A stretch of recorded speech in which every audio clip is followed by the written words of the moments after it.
Okay, thank you. Good evening, everybody. My name is John Borofsky, and welcome to the Thursday, March 20th, Envision Eugene Technical Advisory Committee meeting. I am co-chair. Tiffany Edwards, the chair, was unable to be here tonight, so I will be facilitating the meeting.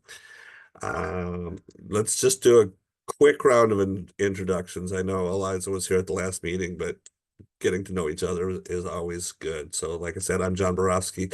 I'm a former planning commissioner, and I'm an eWeb commissioner right now and sit on this committee. Howard, you're next. Yeah, Howard, Eugene, retired environmental scientist, environmental consultant. I was formally appointed to this group because I chaired the Sustainability Commission. I currently chair the Lane Regional Air Protection Agency Board of Directors and have another year and a half with LRAPA. Nice. Mark?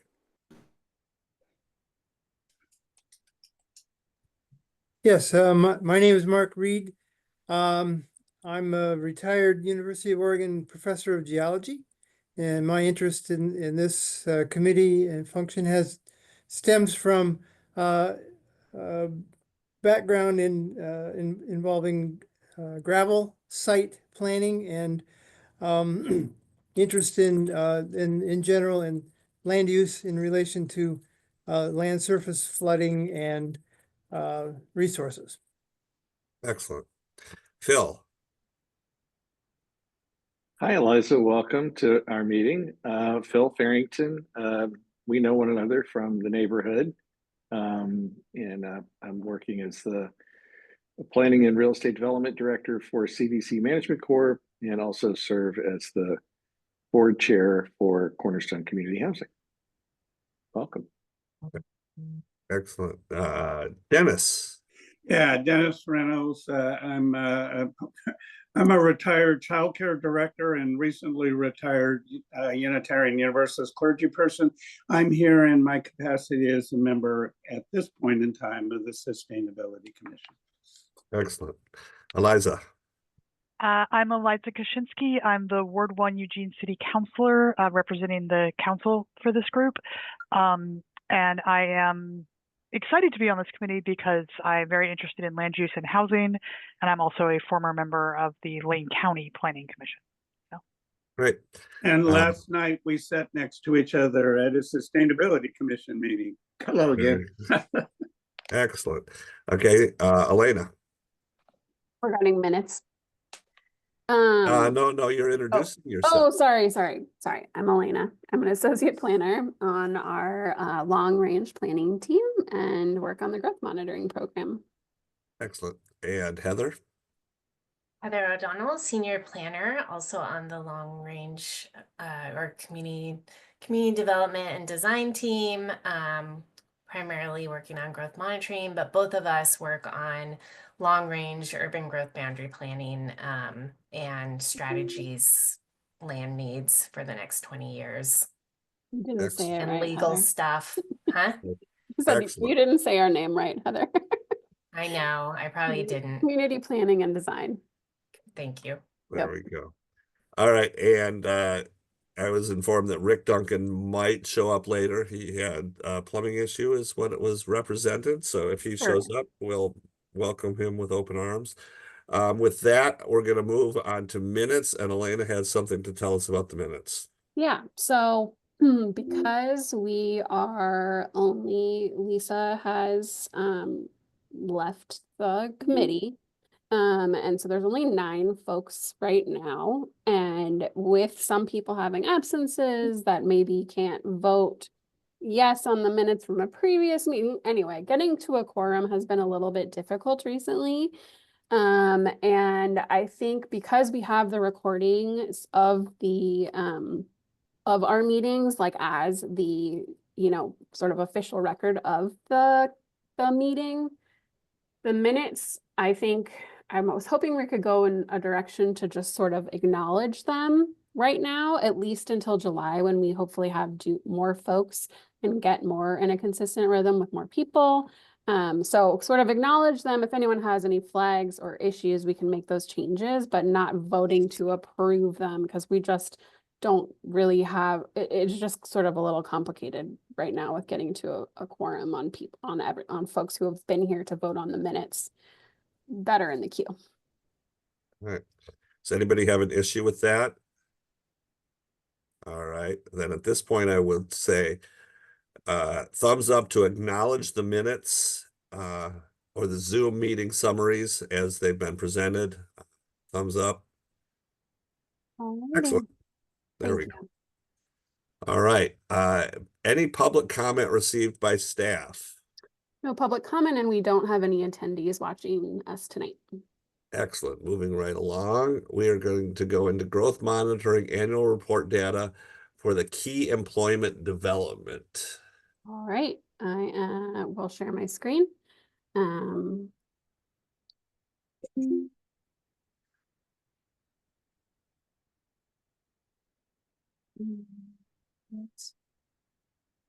report up here.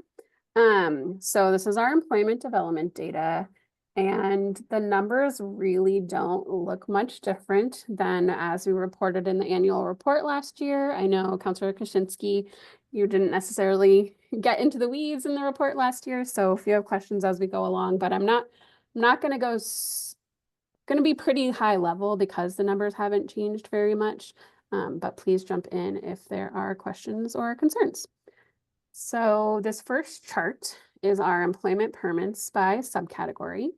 And it shows that there have been an average of 41 employment permits per year between 2013 and 2024, which is up just by one permit last year. So it's 41 instead of last year, it was 40. But the approximate building square footage during the whole monitoring period was about 4.2 million-ish net new employment square footage. And we can see that the commercial non-retail permits are the largest number of permits that we usually see. And then none of our large lot portfolio sites for industrial site development have developed yet. Again, no change there. Any questions on these two at this time? Can you give me an example of what a commercial non-retail would be? What would it be? Office. Office. It could, yeah, I mean, I think anything office related. You could have medical would be another one. We wouldn't call that retail.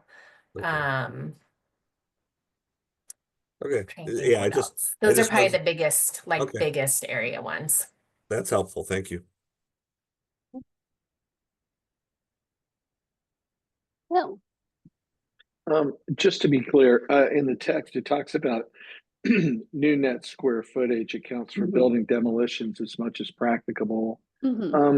So in the table, though, I mean, those represent permits for new development. Yes. Do they also include or represent permits for demolition? So these TBD permits in yellow here. So that is a situation where a demo permit has come in, but the permit for the new development on that same site has not yet come in. And so we're capturing that as sort of TBD. There's a demo. We assume there's probably going to be some new development happening there, but we don't know what that is yet. But then in the other listed permits for new commercial and new industrial and whatnot, the demo permits are not a part of the totals there. And if I could just follow up with one clarifying question. Sorry, Dennis, is that okay? Mm-hmm. Okay. Yeah. No. So like I can imagine that maybe, and I'm not sure about the timing of it, maybe 2022, and I can envision that, you know, there was a pretty good amount of wings of the old hospital at University District that were torn down, where there's not a new development that's taken its place at least yet. So that's may account for some of that big yellow TBD kind of thing. If something else goes in, and let's just say, well, I imagine maybe there's been some demo permits for small sites where, say, these student housing towers have gone in, and we've talked in prior meetings about how so much new residential, especially kind of mid-rise or higher rise development's been taking place in commercial zones. Would we see here, like the demo permit would kind of be on an employment site, but then we're not seeing anything countervailing because it's really been replaced by something residential. And maybe it's just sort of doesn't even appear as a yellow kind of thing, but it's just netted out as something, there's still been more of a particular flavor of other kind of employment in that category. Is that the way it would be shown?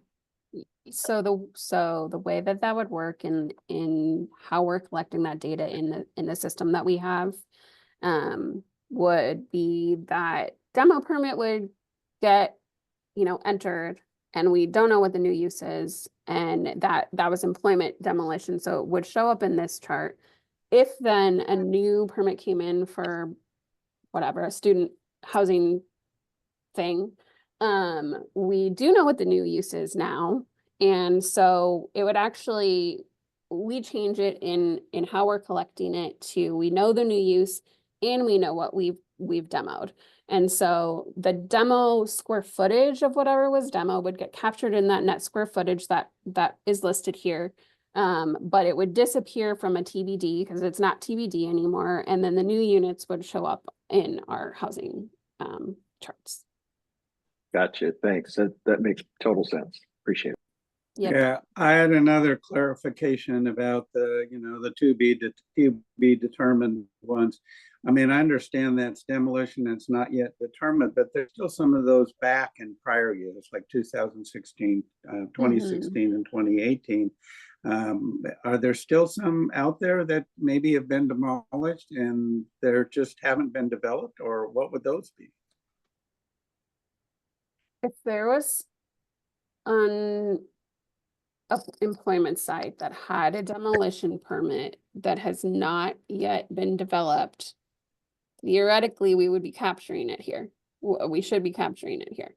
I was just looking at a forum that had that situation where the demo came in. It was several, it was several, I mean, 2016, it might have even been when it, 2016 or 2018. And it still says the new use is to be determined. And if it was,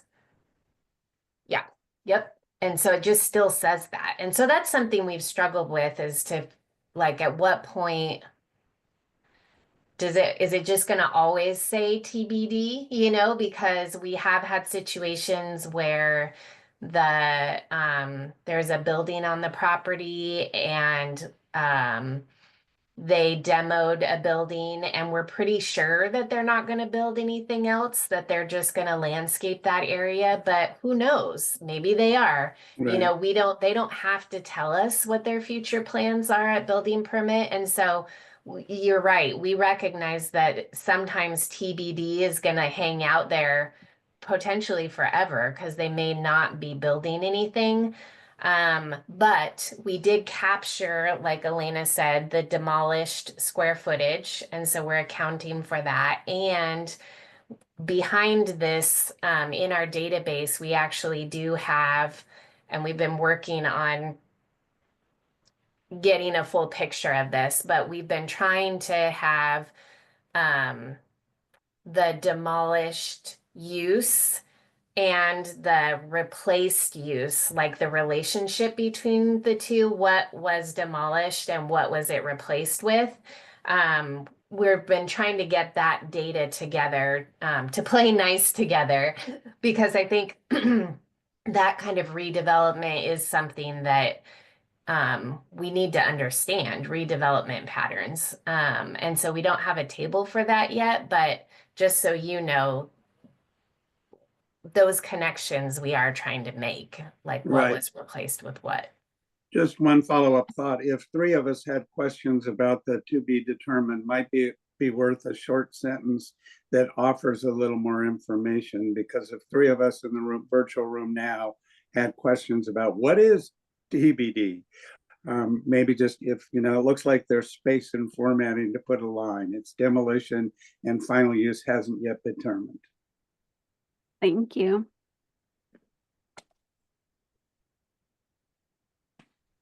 Bill. Yeah, just brought to mind one more question about, and it's sort of, we're getting into these little tweener kind of issues, you know, because it does happen a lot of times where somebody will knock something down and it might take many, many years before there's a subsequent use that goes in, whatever it may be. And I've been working on a couple of sites where that very thing is going to happen. And one of those sites actually was in a special area zone. So how do special area zones kind of get accounted for in our permitting kind of tracking? Because obviously, you know, maybe that old use that had been pre-2013 even been demolished, and the property prior to establishment of the special area zone probably was some kind of a commercial use in a commercial zone. But then gets replaced with something that would show up as, say, residential. So I'm thinking of, in particular, the area near campus off of Garden Avenue. I mean, we're not reporting on any specific information related to special area zones. Right. In our software system that we're using to capture this permit information, we do have like the zone and any special overlays or neighborhoods and things like that to special area zone. Do we have special areas zones in there? We do. Okay. So like the information exists, and if someone was, you know, if you had questions about particular properties or wanting to look at, I mean, that sort of makes me just think about some of our urban growth strategies work and looking at, you know, rezoning certain, you know, tax lots and things like that, like kind of getting into the weeds of what's working and not working, but we're not reporting on anything related to special area zones. I guess what I'm just kind of thinking of is just like, how does that, I mean, those are the zones that deal with design and not use. And so, which is a good thing, I think, to be able to let uses kind of respond to demands of community needs, market needs, and so on. And but I don't know how you guys have to grapple with that as part of, say, a BLI. So we can see kind of what happens as a result, but it just doesn't fit so neatly into an employment zone or a residential zone or something like that, because it's really not intended to. It's supposed to be flexible to allow for any kind of a use or multiple uses, and just to really be design based to make sure that we have the streetscape that we want and the relationship between that and other buildings and so on. So it's, I don't know if it's something you guys have talked about, but it's, and how you kind of deal with this relative to your, you know, overlords at the state when you go through the buildable lands inventory process. Yeah, so buildable lands inventory is done at the plan designation level. So we have to, so it's already at a higher level, and you know, so like high density residential might include property that is, well, it definitely include property that's R4, but it will also include special area zones that have a sub area of high density residential. Some of our, like I think Chase and Nodal, Royal Node all have like the special area zone, but then they have sub areas that are high density commercial mixed use. And so that gives us a clue as to what, like if you were to broadly say these are residential zones or commercial zones, the sub areas give us a clue of what group to go into. And then the purpose for that sub area, and if there isn't a sub area, that purpose for the zone might say, this is a special area zone. It's intended to be primarily, you know, recognize the medium density residential in this area. Great. Then we'll, you know, then that's in kind of our medium density residential bucket, like if we had to classify by zone. But for the BLI, we do it by plan designation. So when building permits come in, they're looking at the zoning. And so we capture the zoning information and can do some analysis by zone, but for the BLI, we don't have to. Okay, thanks. All right. Next is our employment efficiency measures. And there's only been one additional acre developed utilizing efficiency measures since last year, which was a commercial use on a commercial designation. And so we have the efficiency measures spelled out here. We have acres developed with employment efficiency measures by plan designation category and use. So on industrial land with both commercial and industrial uses, and then on commercial land with both commercial and industrial uses. As I said, there's just been one additional acre on commercial use on commercial land this past year.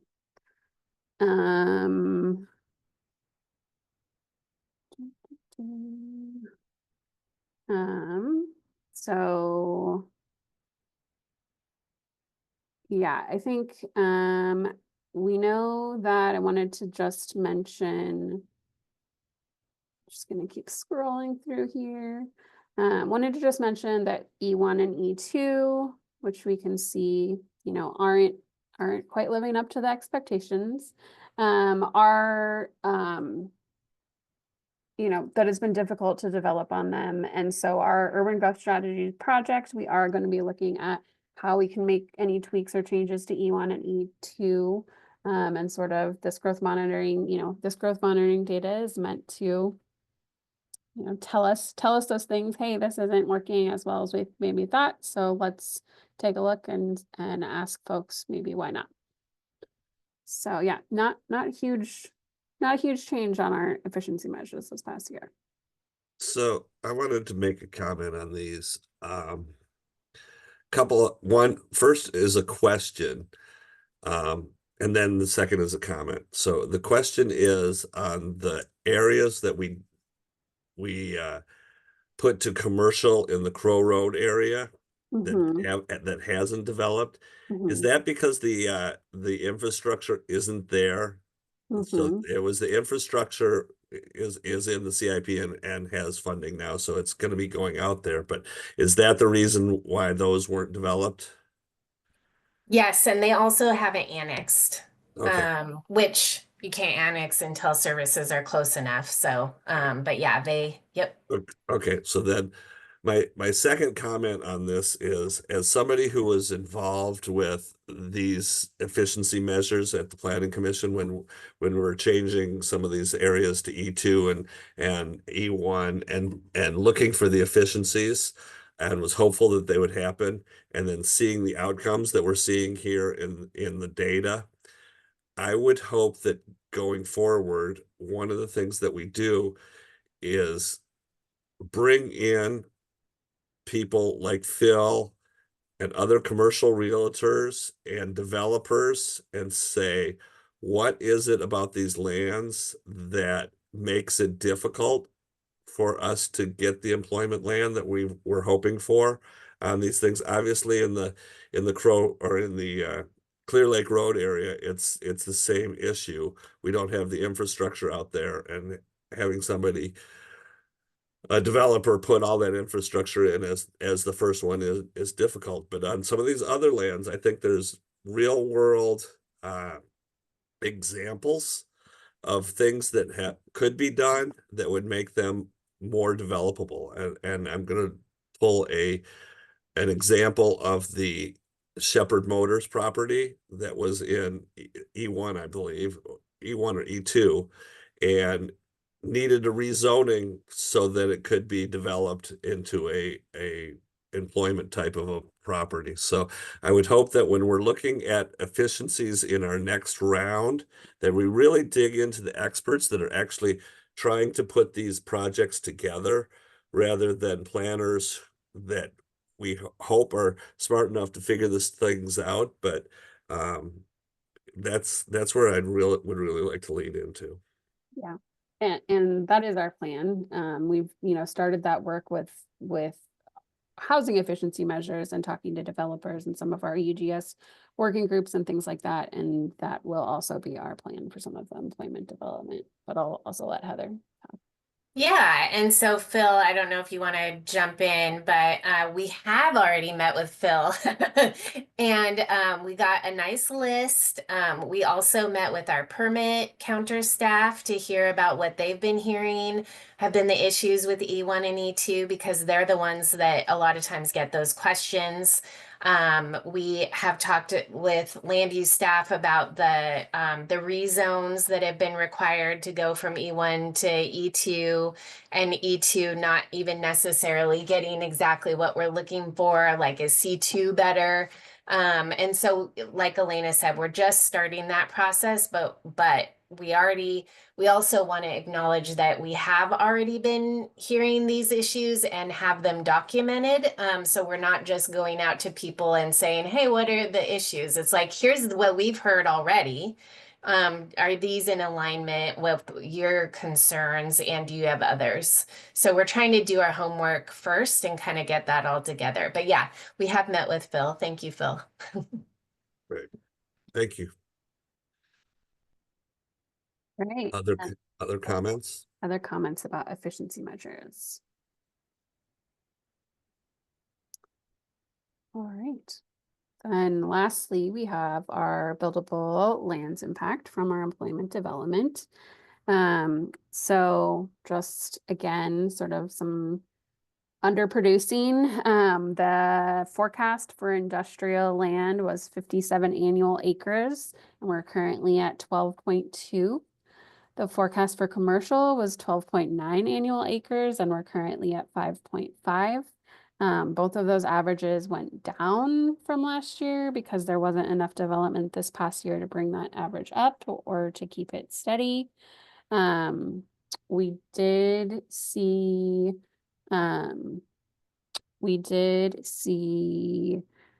parks and open space increase this past year with start of development on the Santa Clara Community Park. There are some additional acres we saw there.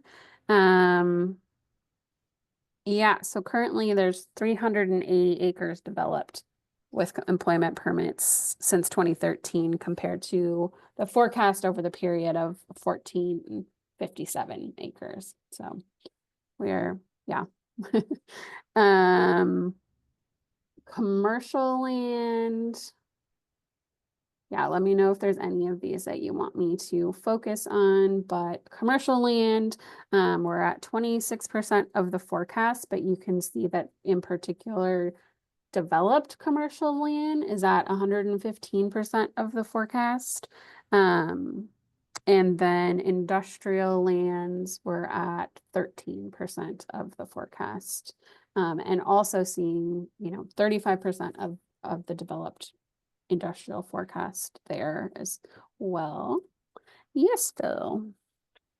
Just one question, kind of going back to the last couple of slides too. Okay. Insofar as like so if you go back to the one average annual acres developed by BLI category and plan designation, I think it's the one right before that. Yeah. This one? There you go. Yeah.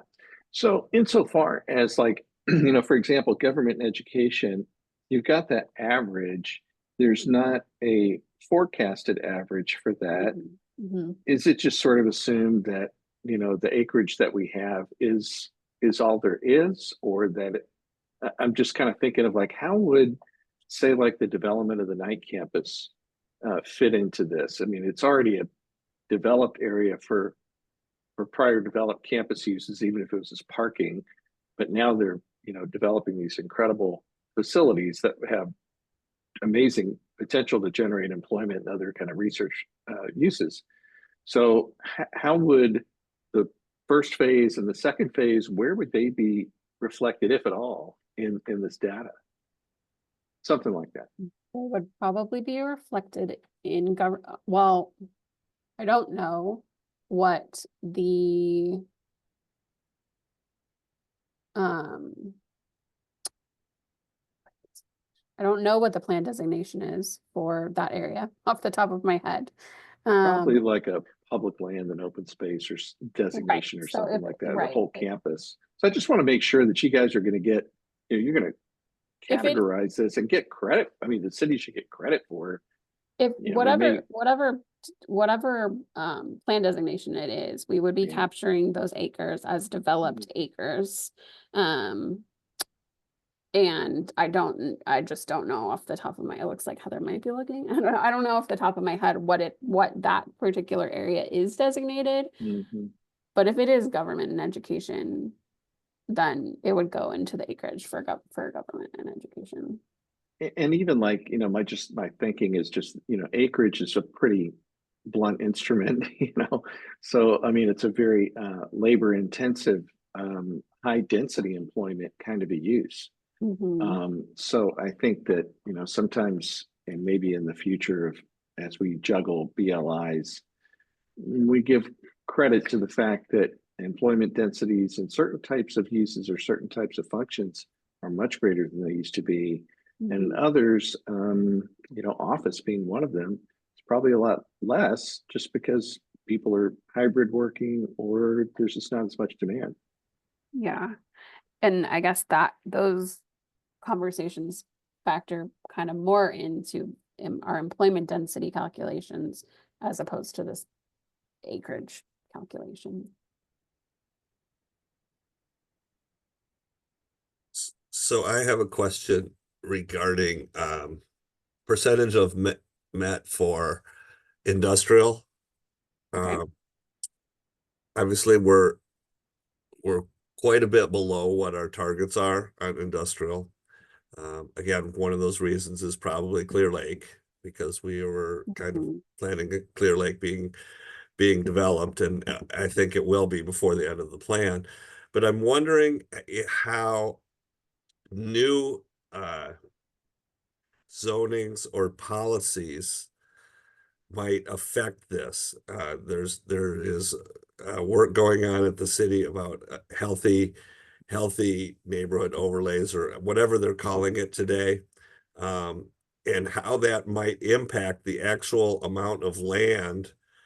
You know, if they're putting larger setbacks or imposing uses that are not applicable anymore in some of our industrial zone lands now, are we going to have to remove those lands, and then that would make reaching our target even more difficult?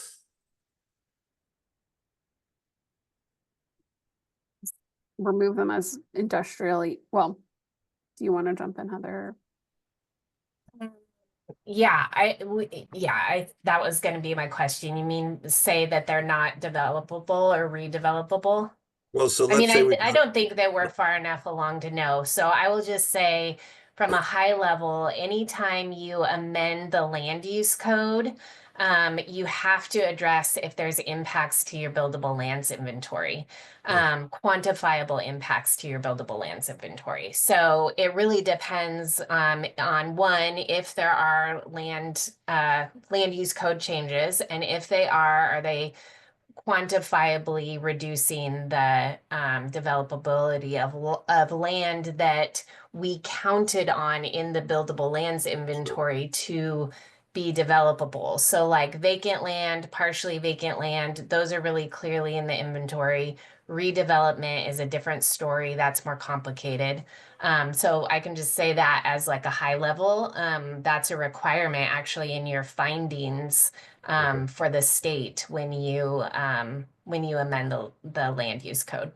So I'll give you an example. So on Clear Lake, we put in, when we brought those in, we put special setbacks for certain things. So if you had a 10-acre site, there was probably 8 acres of it that was actually buildable, and that was written into the code. So that actually 8 acres is on a 10-acre parcel is what's actually in the buildable lands.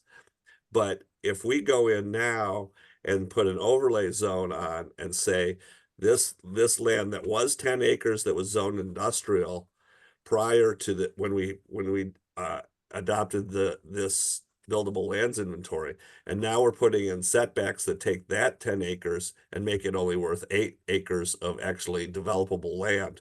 We would have to note that in our findings and figure out how that goes. Am I reading that I'm correctly? saying we would have to address it. I don't know what that means. It really is going to depend on, yeah, Okay. I don't feel prepared to Sure. say, I know that we have to address the findings, and it will depend on what the requirements are and what I totally hear the example you're giving. I just Yep. don't think I can answer that, how Okay. we would address that. Or if we have to, I don't know. But I Okay. know we do have to, just generally, you have to address the buildable lands inventory. And Okay. that's a really specific example that I don't think I could say for sure what we would have to do to address that. Okay. If that's I, something that you could bring back at our next meeting, that would be helpful, because there is a process that is moving forward. yep, And it doesn't have to be at the next meeting, but there is a yeah, process that's going on simultaneously yeah. to this through the council session that may impact that. And it would be nice to have Yeah, that. I just don't think we know yet um how that will be impacted. I just think it's too early to say. But those are all, but I can flag that for the project team. They are working with legal staff, of course, we always do on these kinds of projects. So I can flag that. I think it's too early to make to bring anything back to this group about how we would be addressing that. It's too early.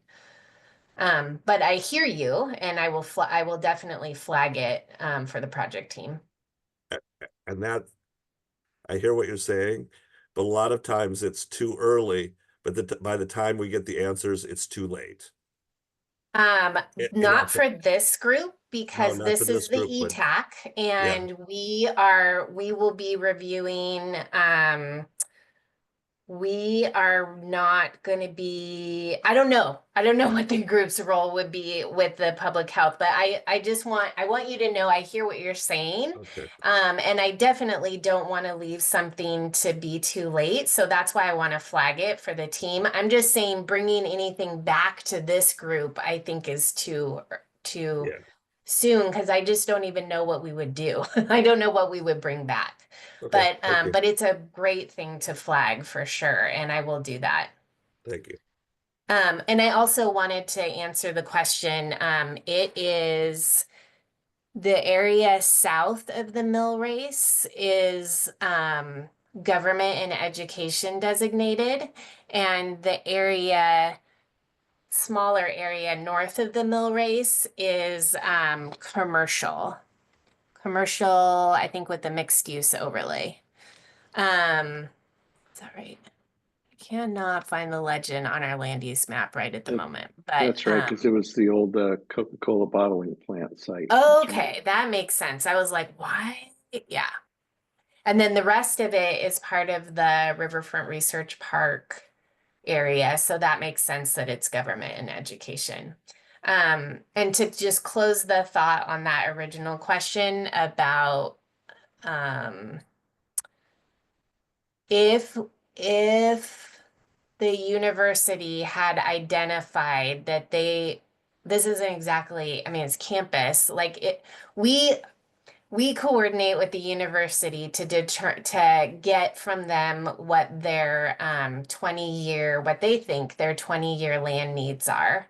Are they going to be expanding and needing to acquire land for, whatever it's for, but expanding campus? And so last time they did give us some estimates, and we built that into the land supply and said, okay, I think it was like 30 acres or something. I can't remember now, but and that 15 of it was commercial and 15 of it was residential. And it was an estimate, and an estimate even about what plan designations it would be on, because it was unknown, what kind of expansion. But so we are doing that again this time. So I just wanted to make sure that you all knew that we do coordinate with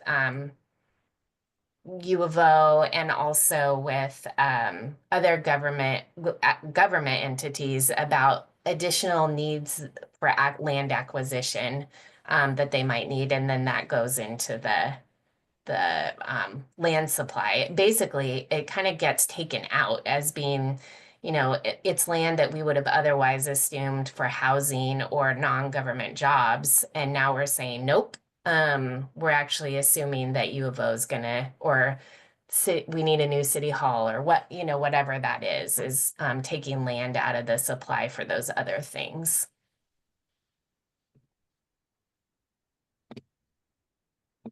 I don't know if that helps with getting credit for the the productivity of government land, but that is kind of the process. Any last questions about any of the employment permit charts? I'm gonna stop sharing. Rick. Hi, Rick.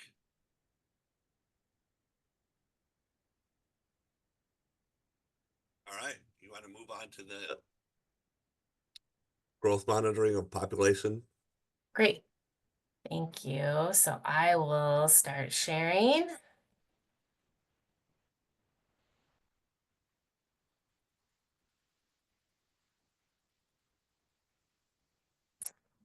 you can eat your taco now. That was my exact thought.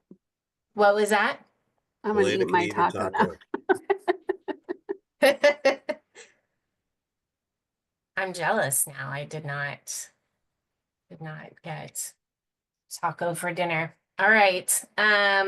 So I guess this was good that it got delayed, because it actually gave us some time between the last meeting and this meeting to update these materials and warehouse some new data. Usually I don't want to do that, but because it was last year, it was data about last year, we went ahead and did that. And so when we get to that, I'll talk a little bit about that. But so generally, as far as population growth, we don't, let's see, we have about a 1% growth rate over the monitoring period. And that is from Portland State University's estimates. And we talked last time, I think it was last time, maybe it was last year, about how we found out that Portland State they do a certified estimate that gets certified for your annual population in December, comes out in like July, I think it is, a preliminary, and then they update it again and certify it in December. And then they revise it in like Q1, Q2 of the following year. And sometimes they go backwards and do that again for previous years. And the reason that that happens, just as a reminder, because that was eye-opening to me, is that they're doing it because they're trying to make sure that they have the best information available about the actual population, even for past years, because it informs their forecasting, which they do for us and are required to do for all cities in Oregon. And so that did happen this time, again, where they revised the data, and it was because they use tax return data from the IRS to get a better sense of where in-migration and out-migration is happening. And that data is not available until after we file our taxes. And so as a result, they end up kind of going back and revising the population estimates, sometimes back more than a year, because I think some people can, you have a tax deadline, but they don't all get filed at the exact same time. Pretty close, but not exactly. So anyway, so that happened again where they gave us a population estimate for 2023, and then they revised it in 2024. And so just as a reminder, we're always incorporating now any revised population numbers that they have, because we know that their forecasts are going to be based on that. And that was the advice we got from PSU, as well as from Echo Northwest, who consults with us on this project. So all of that is a little bit of jitter in the data, because we're still growing at just a 1% growth rate, and that's basically around where we've been hovering for the past couple of years. So since 2012, we added 18,820 people. We're still just a little bit higher than the 20-year forecast that we adopted for 2012 to 2032. But pretty close.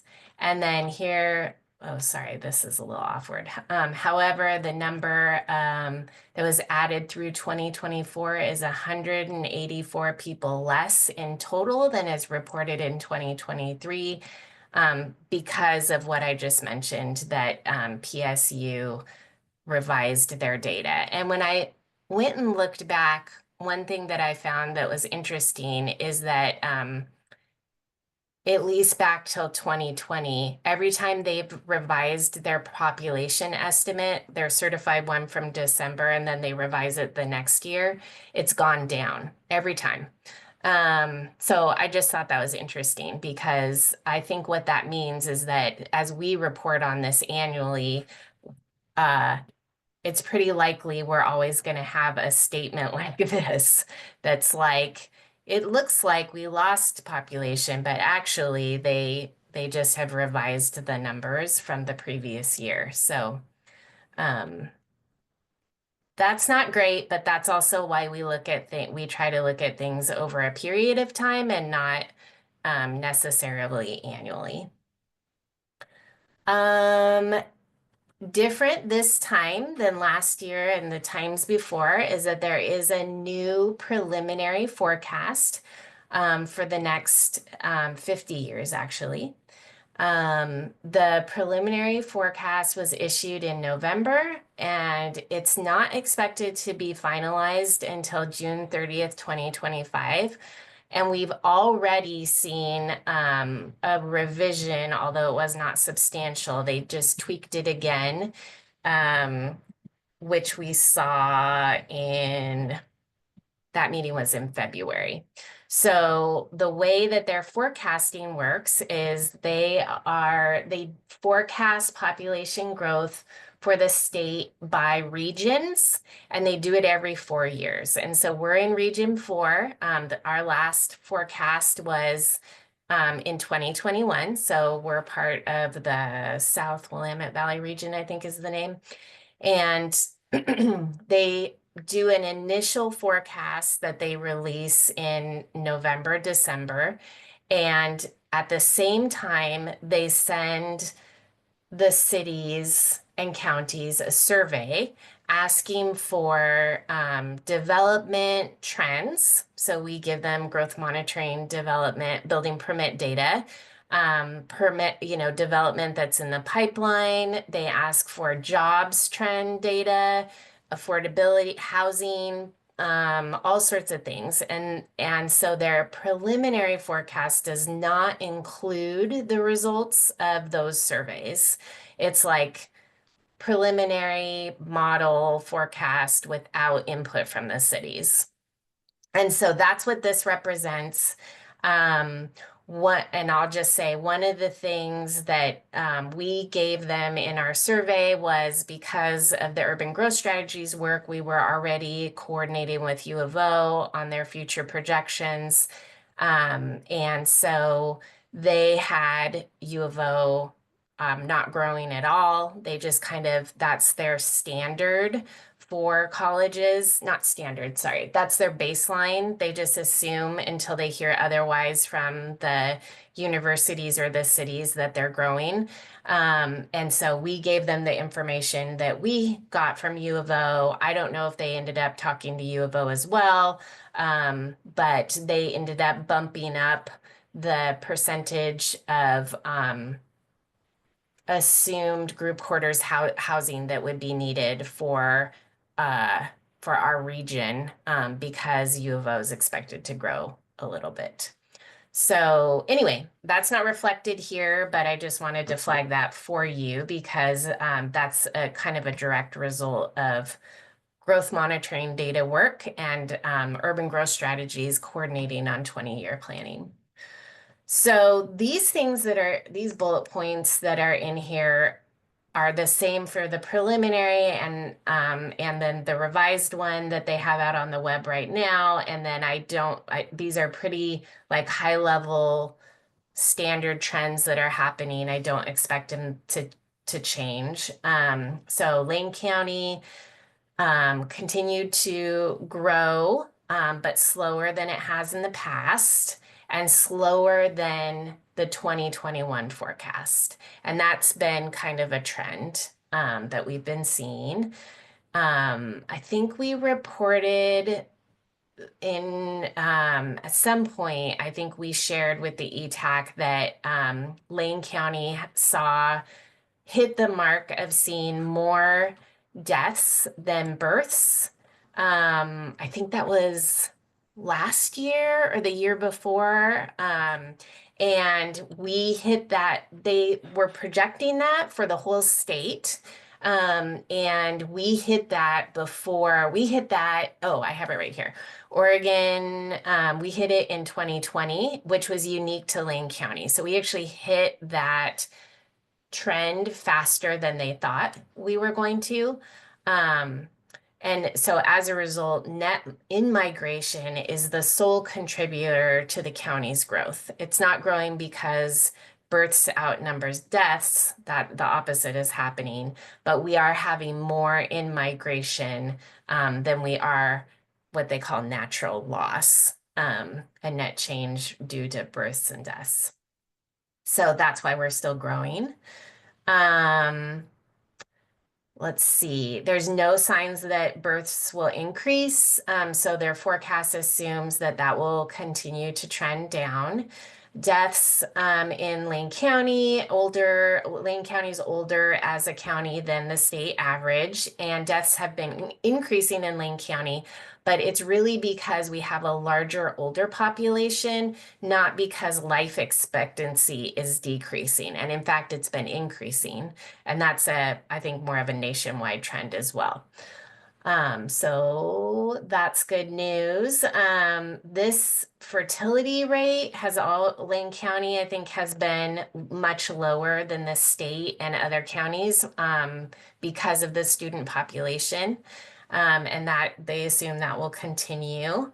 And we have seen the non-white population of our community growing more than the white population in our community, and they're expecting that trend to continue.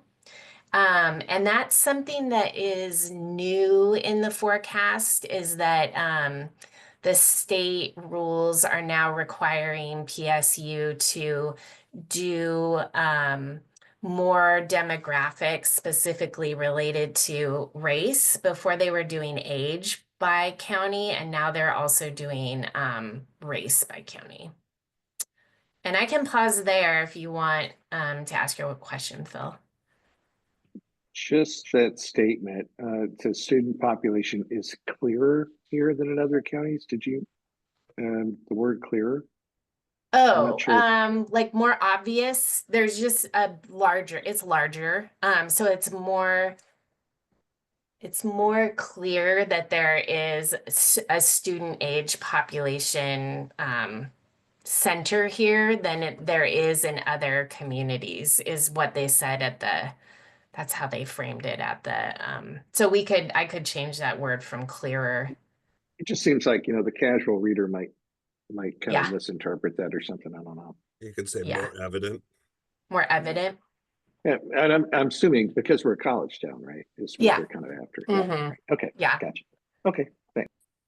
And also, we're not a huge town. So the college population in our community takes up a larger percentage than a college population might in a bigger city. Howard. Yeah, did Portland State have any discussion about the uncertainties in their population forecasting? You know, everybody can read what's going on in the federal government, but all the uncertainty about immigration, uh, uncertainty, as far as it reflects University of Oregon and attitude toward foreign students. I have a neighbor that's involved in that with the university, and so it seems to me that there's a lot of uncertainty here. And I know that they're periodically updated and all that, but I think like a lot of population projections, pretty skeptical. Yeah. So anyway. Yeah, I think that is part of the reason that before we used to get a population projection only when we asked for it or were required to go through urban growth boundary planning. But now that we're required to do that every 8 years, that's part of the reason. Well, actually, it was even before that requirement that the state set up requiring PSU to do the forecast every 4 years. Because my understanding from PSU is that by doing it more frequently, you're capturing whatever changes or trends might be happening, and it's showing up in your model. They said that they do have a actually, I just was looking at those notes. They're in migration. Hold just one second.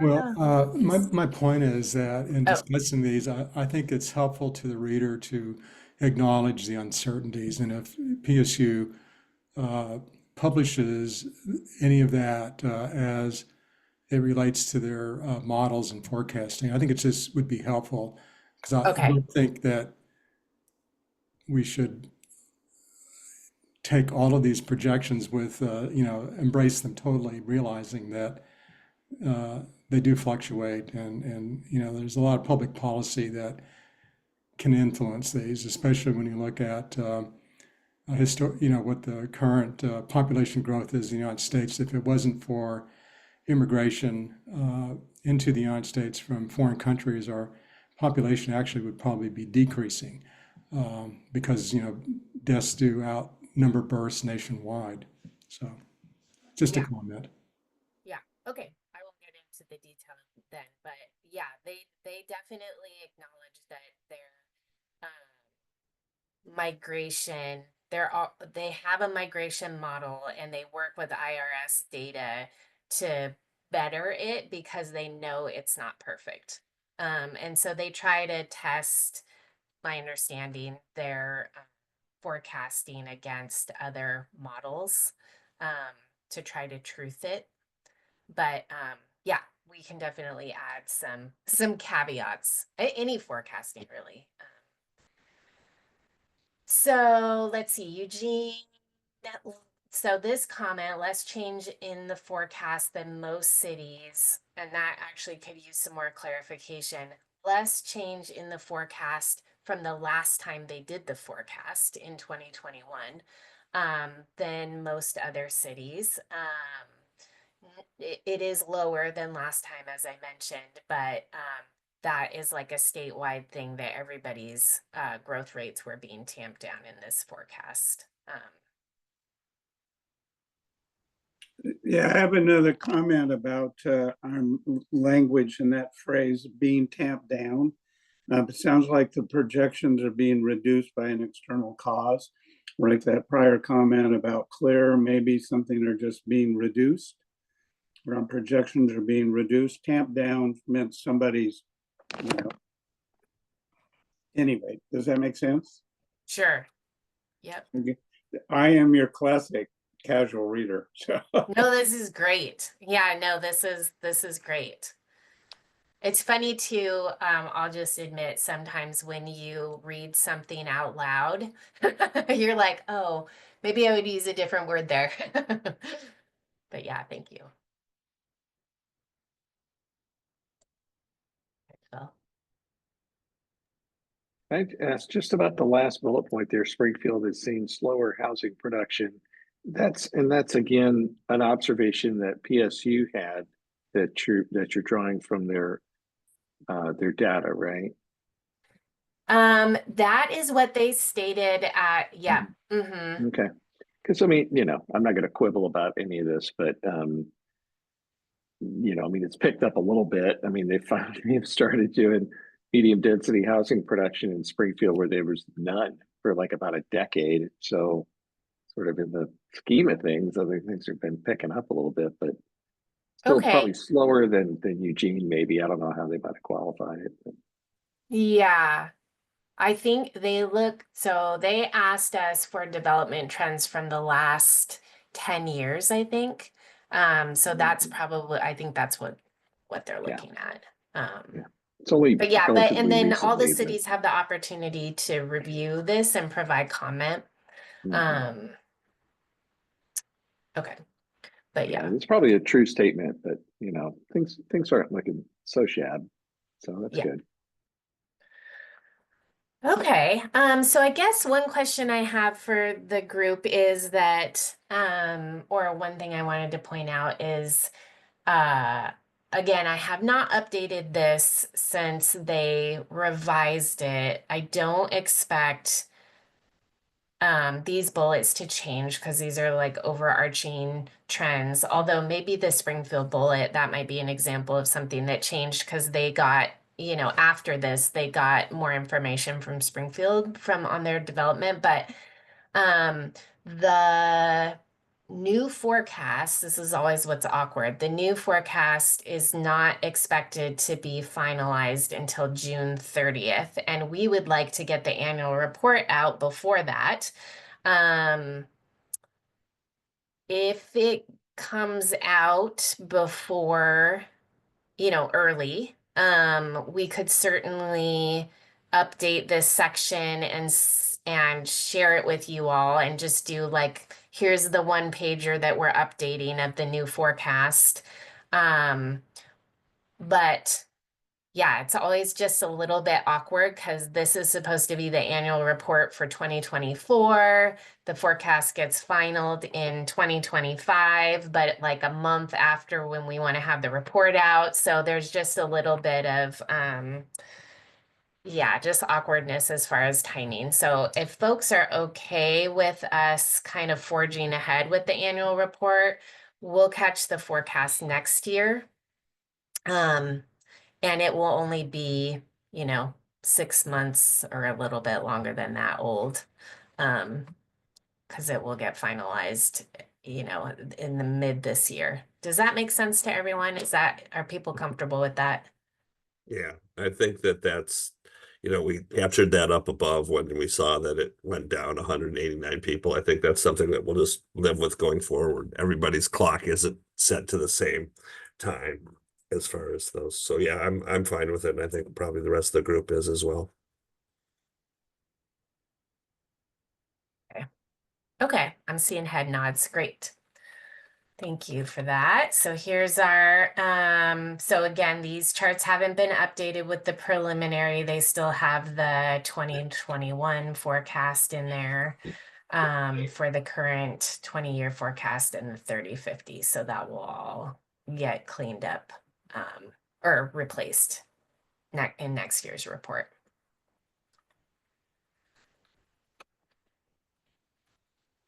All right.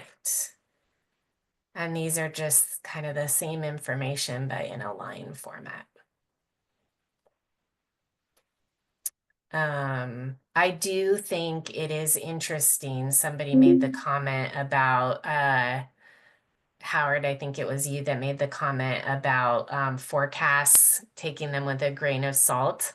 And so you can see our actual the first time we did this chart, I was like, that's pretty fascinating. You can see our actual growth in black, and then you see the adopted forecast. Granted, that's assuming we develop all the way out to the UGB, and this is to the city limits, but still.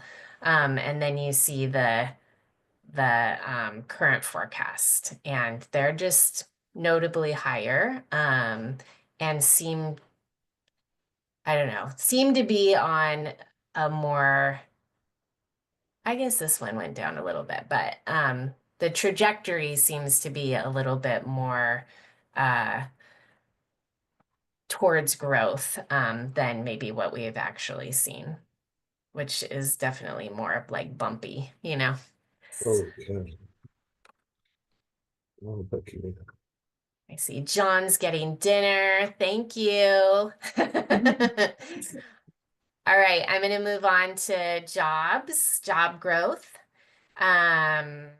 So employment growth rate, the most recent data we have for Eugene, because we don't get that annually, is through 2022. And so our adopted growth rate is 1.4%. For, a little bit over half of our period, we've seen 1.5% growth rate.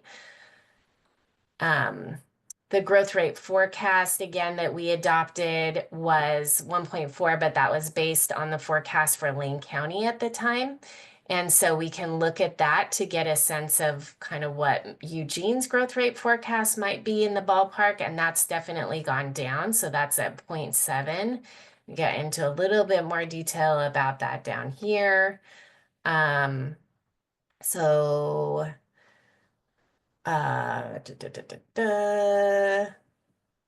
both growth rates, not the adopted, but the actual growth rate, are lower. So we've continued to be lower than what was reported in the 2021 comprehensive report. And again, that was only through 2020.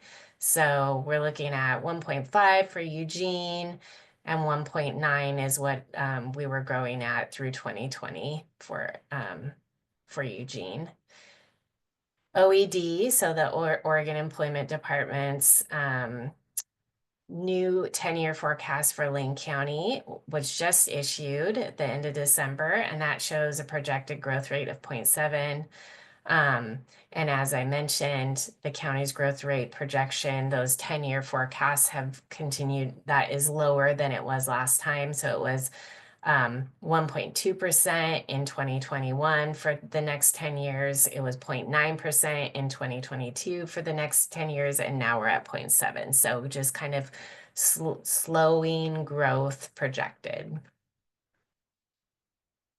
This is the chart I was able to replace with that new data. We have the current growth, current job forecast here, that 0.7. When we only had the 2022 data, it was 0.94, but that's the only thing that changed between these two charts. Changed from the last meeting when we didn't review these. Seeing any questions on that?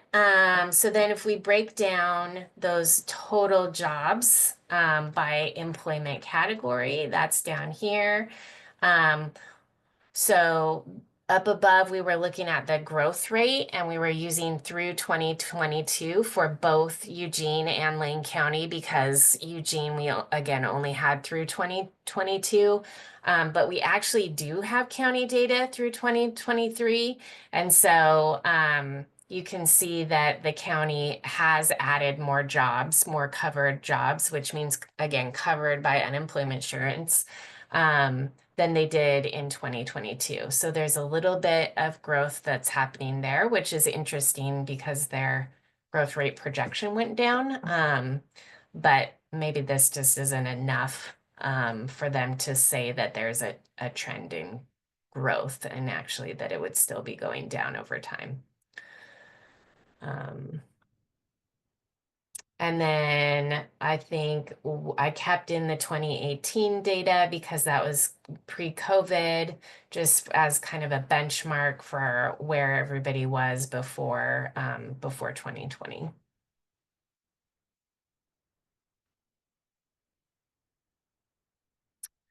The other data that we were able to bring in is the unemployment rate. Again, bring in from last time. So last time we just had the unemployment rate for Eugene through December of 2022. Now we have it through December of 2023. We almost have it for December of 2024, but it's still preliminary right now. So that's why I haven't put it in here. It has not been finalized yet. It's on their website, but it hasn't been finalized. And we only are populating final data.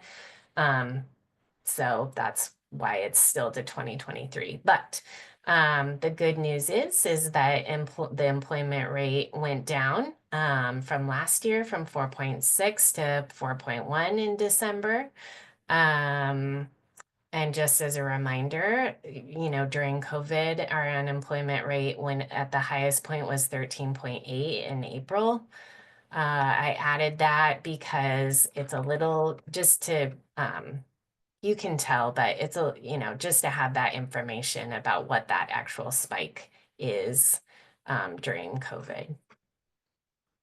And then although unemployment in Eugene is still above the pre-COVID levels, it was pretty low in 2019. It was only 2.7. So it is higher than that, but it's way better than it was during COVID. So, it seems like it's, in a relatively, a much better place, obviously. We'd still like to see it get lower, but trending down, so that's good.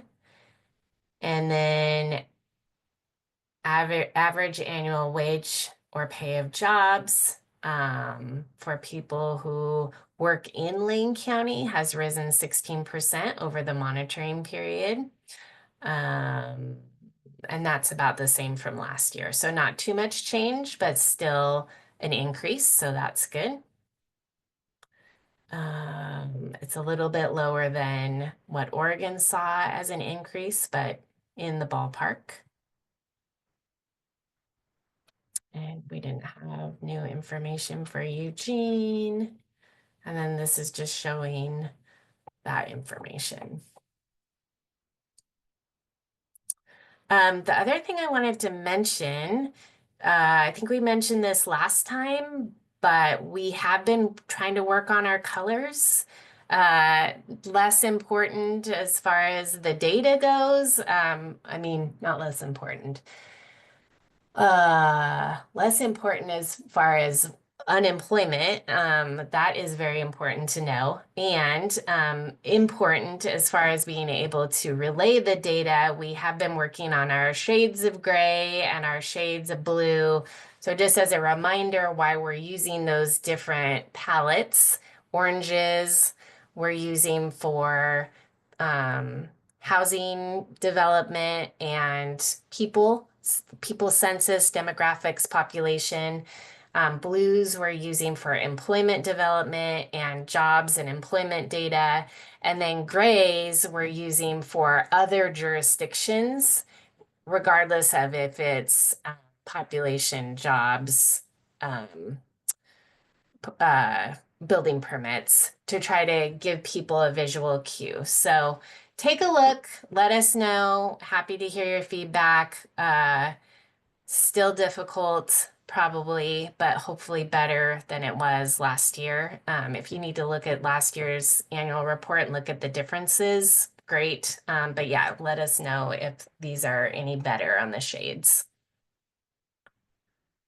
So I'm gonna stop sharing unless anyone has any jobs data questions. I've got just one question on the annual wages Yeah. that has gone up. I was at a presentation this morning, and this says that it's adjusted for inflation.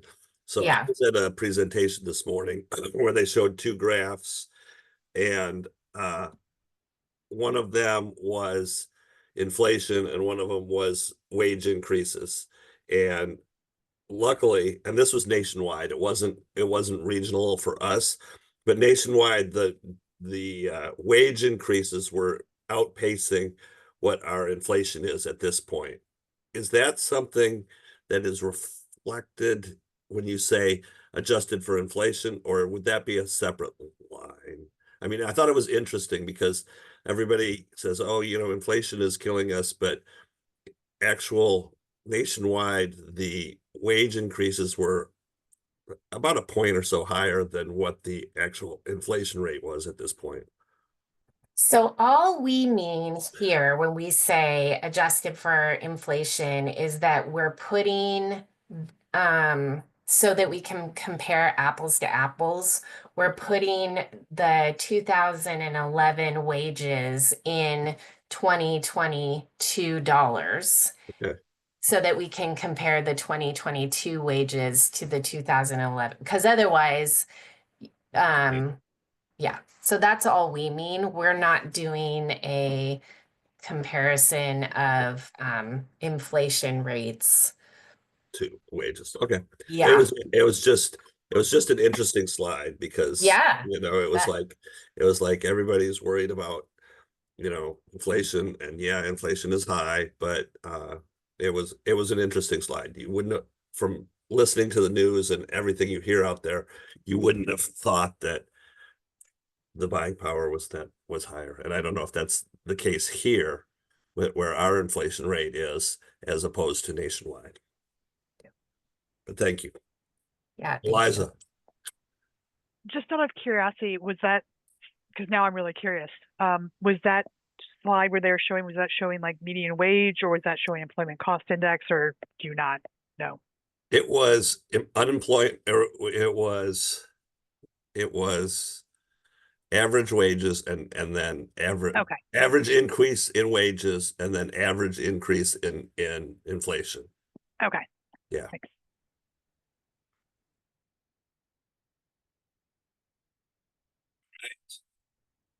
So then the next thing on our agenda, if there's no more questions about those two topics, would be next steps and upcoming meetings. And I will let Heather and Elena lead us into that conversation. Elena, do you want to give a recruitment status update? Sure, we have started some interviews. We're doing that this week and next week. And I'll keep you all posted when we have more information than that. Yeah, and so that does lead into we will have some more, hopefully, new ETAC members. So we already have Counselor Kaczynski. Hopefully we'll have a couple more. And so we had talked previously about having an in-person, a couple in-person meetings. Hopefully, once we get folks on board, we'd like to do that. So I think it would probably be sometime after June. So I wanted to flag that. And then wanted to let you know that we are anticipating some urban growth strategy discussion coming to this group in the summer, probably June, July timeframe. So we did a little bit of a preview last meeting where we talked about the Oregon housing need, the new rules, but we really need to kind of walk through what the new need is with this group. Some of you may already know some of this because we previewed it with council, we previewed it with planning commission. I think even talked a little bit about it at Sustainability Commission last night. So, but we really want to walk through the new framework with this group and what the 2025 allocated housing need is for Eugene, keeping in mind that we will get a new one every year until we lock it in for our planning work. But it's our first, the the first one that we have that is an official one. So we want to walk through what that means for you all and what that means for urban growth boundary planning coming up with urban growth strategies. And then also talk about potential capacity estimates for new housing land use efficiency measures. So as Elena said, we've been working on housing production and housing land use efficiency measures, ways to get more housing than we would otherwise see, or at least remove barriers. We're not sure how many of those will really that we can put an actual number to yet. So we're still working on that, but that's the hope, is that we can bring you some discussion about the housing need and what we'll be planning for in 2026, and then talking about housing land use efficiency measures. And then shortly after that, we'll talk about jobs land use efficiency measures. And remember, this is just round one. We fully expect to have a second round of land use efficiency measures next year. So that is kind of what's on the plate right now. I think that hopefully the next meeting, we will be able to bring you a revised methodology for housing density that we have been working on with our IT staff and with our consultants.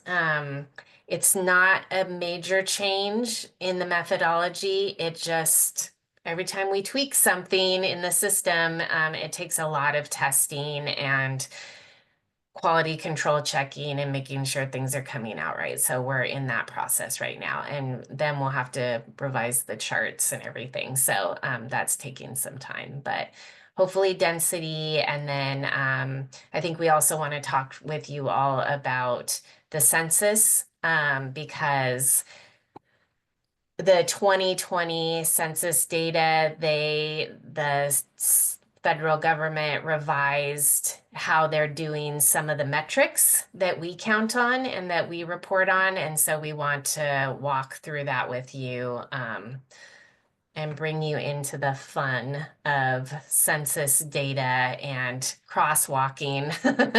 What was it in 2000 and what is it in 2010? And now how did it change in 2020 as far as how the metric is calculated? And so that's also been very exciting. So a couple of things like that we want to go through with you at the next meeting.